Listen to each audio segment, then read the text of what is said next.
Não, não, não, não, não. Você não está vendo coisas, não. Aqui é de fato a Academia Brasileira de Letras e aqui nós temos o ex-presidente Lula, à época, fazendo uma palestra para os membros da Academia Brasileira de Letras. Você não está na aula errada, não, é fato, é isso mesmo.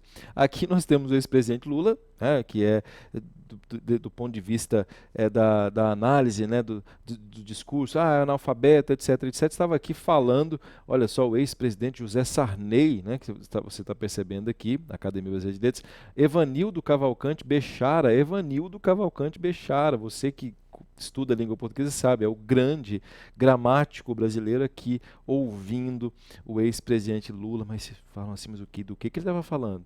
Ele estava falando de ortografia. Você fala assim, hã? Ele estava falando da ortografia. E aí, como diria um grande comunicador da língua portuguesa, né, que deixou saudade a muita gente, outros nem tanto, corta para mim, não é assim? Eu quero mostrar a você que ele estava aqui nesse dia, né, exatamente com a finalidade de. Lembra-se que eu já havia falado a você sobre essa história de o Brasil grande, o Brasil internacional, etc, etc. Havia por parte do ex-presidente da República essa noção de que o Brasil precisa ficar grande e para o Brasil ficar grande é preciso trabalhar a questão da língua brasileira.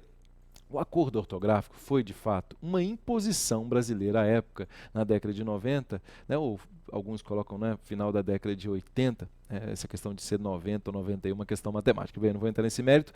O acordo ortográfico foi uma imposição do Brasil, você se lembra, em relação a Portugal. Né? Disse, olha, nós precisamos efetivamente fazer um acordo ortográfico. Portugal nem queria fazer isso, a verdade é essa. Mas o Brasil acreditou de alguma forma nesse aspecto. Perceba, né, ao dedo do Sarney aí. Veja só que detalhe interessante, que estava aqui.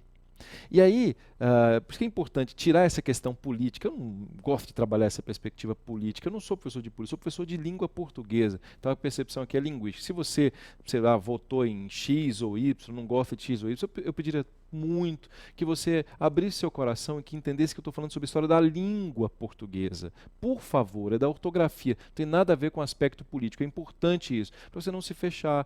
Quero tanto que você entenda um pouco mais seu país. Faça isso, ajude-me aqui, por favor. Então, ele estava aí para mostrar a importância da ortografia para os membros da Academia Brasileira de Letras e decretar, porque nesse dia foi um dia de um decreto específico, quando é que o acordo ortográfico da língua portuguesa de 1990, que até então não tinha entrado em vigor, passaria a entrar em vigor. Aí não se falava mais em outra coisa. Eu me lembro que, à época, dando aula de língua portuguesa, eu escrevi um livro muito, mas muito vendido, né, que se chama A Nova Ortografia da Língua Portuguesa. Esse livro esgotou, me lembro, em 10 dias. 10 dias. Foi um livro dos mais vendidos de uma das editoras mais famosas aqui de Goiânia. E exatamente, inclusive o prefácio do artigo do livro, né, e foi colocado aqui as costas, foi feito pela minha querida amiga Dades Quarise, professora de Brasília. Né? Esse livro foi muito vendido, mas muito vendido à época. E aí os dicionários, né, entraram em competição. Aquela época só se falava em dicionário Aurélio, não existia outro dicionário. Antigamente se falava assim, você deve se lembrar, mas pega o Aurélio aí para mim. Hoje não é bem assim, pega o dicionário, porque à época o dicionário do professor Antônio Wise, o Wise entrou com muita força. Alguns dizem que o Aurélio se atrasou um pouco, porque o Aurélio não gostou do texto do acordo ortográfico. No fundo, o texto do acordo ortográfico tem muitas falhas, eu vou mostrar isso a vocês. É um texto muito ruim, tanto em grafia das palavras, quanto em hífen, quanto em acentuação gráfica. Ele realmente é muito problemático. Eu vou mostrar até uma reportagem daqui a pouquinho que mostra isso. Uma reportagem que nós tivemos até no Jornal Nacional, para falar junto com o meu querido amigo professor Pasquale Cipro Neto, em que apareceu o professor Evanildo Bechara, que está aqui. Então, note, olha só, ele tinha essa percepção. Foi aí que eu comecei a viajar para representar a Ordem dos Advogados do Brasil, a OAB, Conselho Federal da OAB, para acompanhar o acordo ortográfico. À época, o presidente da OAB, Marcos Vinícius Furtado, a pedido do presidente da OAB aqui de Goiás, disse, olha, o professor Carlos André vai então representar. Então eu comecei a viajar, a entender como é que funcionava essa lógica desse acordo ortográfico, se os portugueses não queriam, e de fato eles tinham uma resistência extraordinária. A primeira vez que eu fui a Portugal, foi até, entre mil aspas, mal recebido, né? Depois a coisa melhorou um pouquinho, as pessoas foram se aquietando, mas até hoje em Portugal não se quer esse acordo ortográfico. Se você lê aí, você vai perceber que os portugueses querem retificar esse acordo ortográfico. Bem, mas então essa foi a situação naquela época. Né? E houve um decreto, vamos verificar o decreto, só para vocês perceberem. decreto do ex-presidente Lula, que foi o decreto 6.563. Nesse dia que vocês estão vendo aqui, ó, 29 de setembro de 2008, repito, 29 de setembro de 2008. Olha o que esse decreto fala.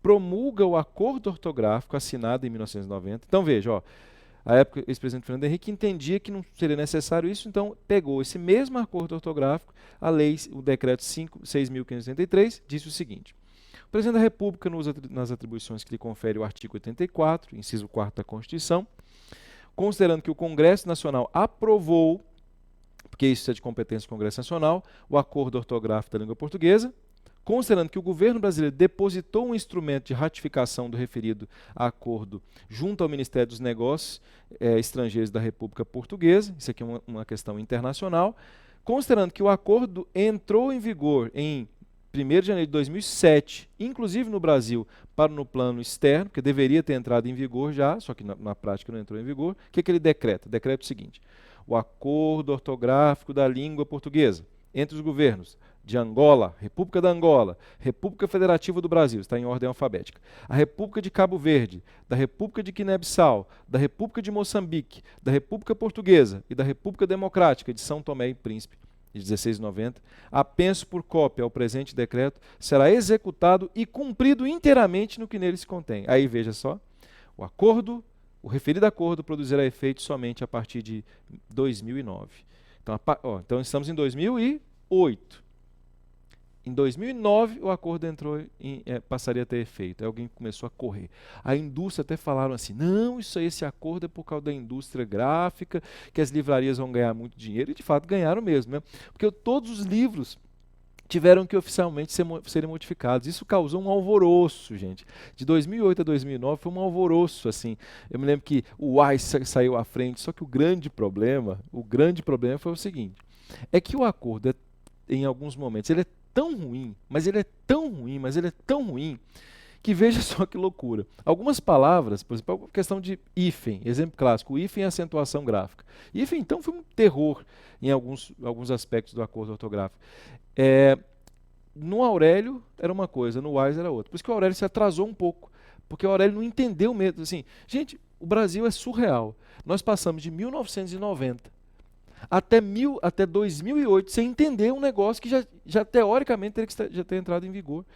E aí, de um ano para outro, todo mundo correu para dizer, ó, a regra do hífen é essa, a regra da acentuação gráfica é essa, porque ninguém ligava para isso. Vocês notaram como esse negócio é interessante? Então o Wise teve que fazer e refazer dicionário, foi uma loucura, uma loucura.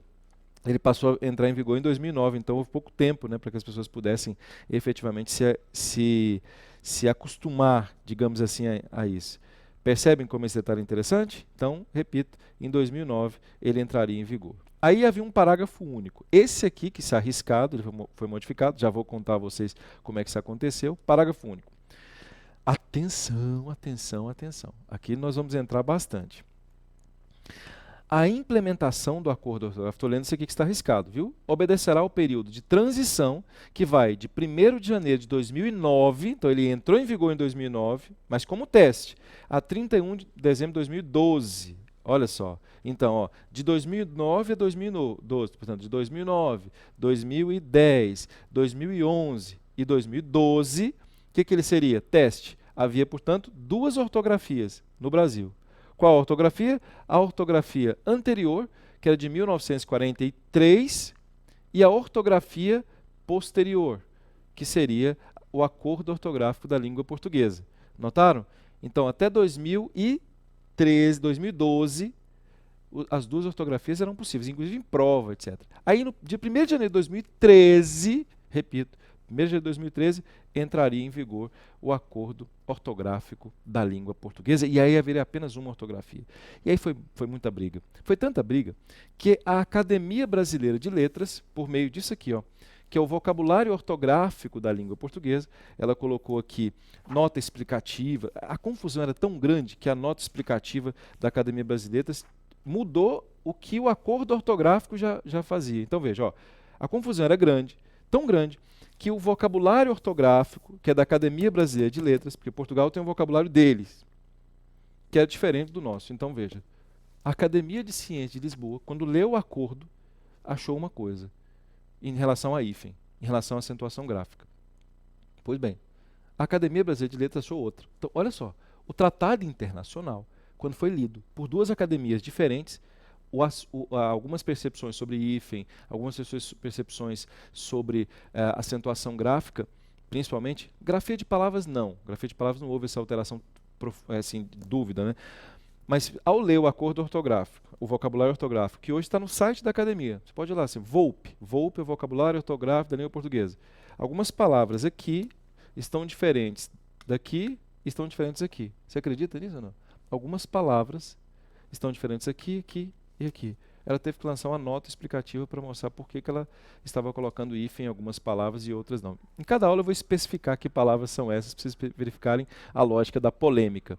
Ou seja, era um acordo que não era um acordo. Na verdade, alguns chamavam o desacordo ortográfico. Por que era o desacordo ortográfico? Porque os países ficavam perdidos. Aí quem gostava mais do Brasil, como é o caso de Angola, por exemplo, pegava a grafia que a Academia Brasileira de Letras colocava. Percebeu como é interessante? O Brasil tinha lá a Petrobras em Angola. Foi um jogo político muito forte. A época o Brasil muito forte, né? Até a revista Forbes dizia que o Brasil ia decolar, ia ser a grande potência do mundo. O Brasil era muito forte. Mesmo que eu viajei, o dia que eu fui a Portugal e aí fui a Paris, à época, né? E lá um português me dizia, nossa, Brasil, não sei o quê, um francês, Brasil. Eles começaram a aprender português naquela época, né? Parece que a nova ortografia era a nova língua brasileira para o mundo, uma coisa interessantíssima. Então, voltemos lá. Só para que nós possamos colocar no detalhe, o decreto, né, aliás, no slide, né, decreto 6.583, vou colocar aqui, 2008, não é isso, gente? Ó, 2008, decreto 6.583/2008. Esse decreto diz, vai entrar em vigor em 2013. 2013 o negócio entra em vigor. E aí é que o negócio deu problema, digamos assim. Porque de 2008 para frente, né, houve outro presidente da República. No caso, houve o governo Dilma Rousseff. E embora fosse ligada ao governo Lula, não teve, digamos assim, a mesma força do ponto de vista do acordo ortográfico. Aí o Brasil começou a entrar em crise, os portugueses começaram a questionar muito essa questão desses problemas do acordo ortográfico. Foi aí, inclusive, que nesse momento, especificamente, em que eu mais atuei pela Ordem dos Advogados do Brasil, em que eu fui mais vezes, fui 4 vezes, fui recebido da Ordem dos Advogados de Portugal, que é a OA, Ordem dos Advogados, como eles dizem, era posto, pela bastonária, à época, e pelo vice-presidente, Pedro Biscaia, era o nome dele. Tivemos boas reuniões lá em Portugal a respeito desse assunto, e era uma briga. Eu me lembro quando eu fui fazer a palestra lá na Academia da Ciência de Lisboa, foi uma coisa assim de impactante. Nós não concordamos com isso, não concordamos com aquilo, porque meu sonho, à época, o sonho da Ordem dos Advogados era ter um vocabulário jurídico, né, uma nova ortografia jurídica, e eu estava escrevendo exatamente esse detalhe, na verdade, até falando sobre o manual da OAB Goiás, para levar para o conselho, mas bem. Então, sob essa perspectiva, sob essa lógica, olha só como entra a questão da discussão. O Senado da República, por meio de alguns senadores, o senador inclusive goiano, né, promoveu a lógica de que precisaria estudar esse acordo. Estava dando muito problema. E o Senado é que era responsável por isso. Tem que estudar. E aí chamaram alguns especialistas no Brasil. Claro, professor Evanildo Cavalcante Bechara, né, professor Pasquale Cipro Neto, meu querido colega Pasquale Cipro Neto, meu grande mestre Pasquale Cipro Neto, chamaram o professor Estela Mares Bortoni, que da UNB, que era da lógica do Instituto de Linguística, representava especificamente a linguística brasileira, por meio da Abralim, né, da associação, e, à época, esse senador de Goiás passou os trabalhos à senadora Ana Amélia, né, com quem tivemos muitos diálogos a respeito disso, e com o senador Cristóvão Buarque também, que inclusive nos indicou para uma comissão para o acordo ortográfico. Fazemos a reforma ortográfica. Você vai ver uma foto aí agora, inclusive que vai demonstrar isso. Ó. Essa foto aqui foi um dia, numa quarta-feira, no Senado da República, em que eu estive na verdade foram 15 audiências especificamente, eu estive e fiz as minhas considerações em nome da Ordem dos Advogados do Brasil, em nome dos advogados brasileiros, né, sobre a questão do acordo ortográfico da língua portuguesa. E aqui o professor Evanildo Bechara, que defendia a posição da Academia Brasileira de Letras acerca desse assunto, e o professor Pasquale Cipro Neto, que fazia também muitas críticas acerca do acordo ortográfico. A professora Estela Maris Bortoni, ela fazia mais o papel de achar que esse acordo ortográfico não era importante, que na verdade ele nem deveria entrar em vigor com essas técnicas. Por quê? Porque a Abralim, que era a Associação Brasileira de Linguística, não tinha sido convidada a participar do debate, as academias não tinham sido convidadas para o debate. Então, esses detalhes todos sobre o acordo ortográfico da língua portuguesa foram detalhes que, digamos assim, trouxeram um desalento para muitos linguistas e muitos gramáticos brasileiros. Mas eu tive a honra de participar muitas vezes, conversar com a nação brasileira acerca desse aspecto que envolve a ótica do acordo ortográfico da língua portuguesa, né? Houve muitas, repito, muitas discussões a respeito deste assunto. Mas e aí? O acordo ortográfico entrou em vigor ou não? Isso aqui era 2012, né? Num ano praticamente ali para entrar em vigor, porque entraria em vigor em 2013. A época o presidente era presidente da República, presidente Dilma. E aí o que aconteceu então nessa ótica do governo Dilma? Como é que a ex-presidente Dilma fez em relação ao acordo ortográfico, que teria que entrar em vigor em 2013, não é? Modificando grafia, acentuação e hífen. E aí, o que efetivamente aconteceu? Você vai saber no próximo capítulo.